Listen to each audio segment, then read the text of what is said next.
SkillWise is the company that brings you VQ Manager, one of the most widely used and functionally rich e-portfolios available. VQ Manager allows you to very easily record evidence, map it against a qualification structure, and track your learners' progress through their qualification or standard. So let's have a look at the assessor view.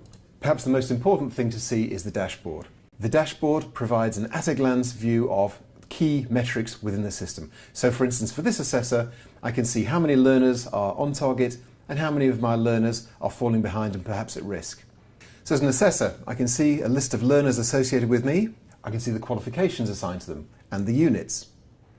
Here we can identify, for instance, that we're looking at a work product perhaps.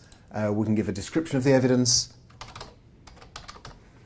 And then we can describe the evidence. We can either provide this by way of a description, or alternatively, and increasingly, we can use electronic evidence, such as images, video, voice recordings.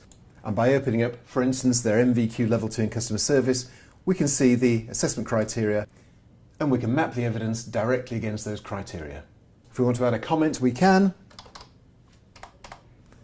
And then we save the evidence for verification. It's as simple as that. Other facilities available to the assessor include things like the learner diary, very important in the new apprenticeship standards.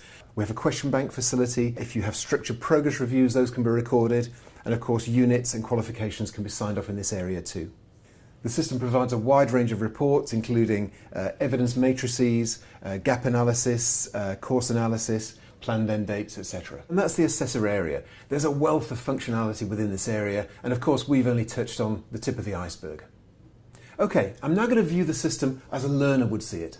On the homepage, the learner has access to a progress summary, providing a clear view of their progress through all the components of their framework down to unit level.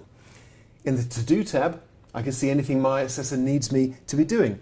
I can see here, for instance, a number of assessment plans that have been allocated to me. Once I've completed my tasks, I go to the Log Evidence screen and record that evidence.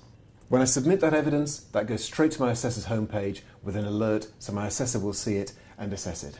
So that was the assessor and the learner. Interfaces are also available for the EQA, for the line manager, and the employer. And right now we're going to look at the IQA.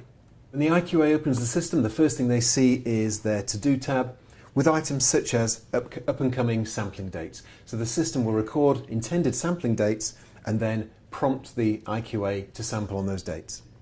One of the most important things the IQA can do is to effectively step into the shoes of an assessor. Here we can see I can choose a particular assessor, maybe choose a learner associated with them. And what I'm seeing effectively is exactly what that assessor sees when they're looking at that learner. When it comes to verification, we can set a rationale.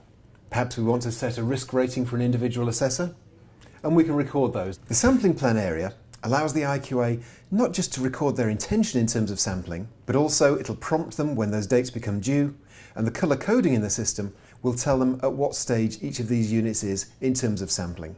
So it's quick, easy to use. It turns all that data into really useful management information that allows you to deliver these qualifications and standards more effectively and efficiently.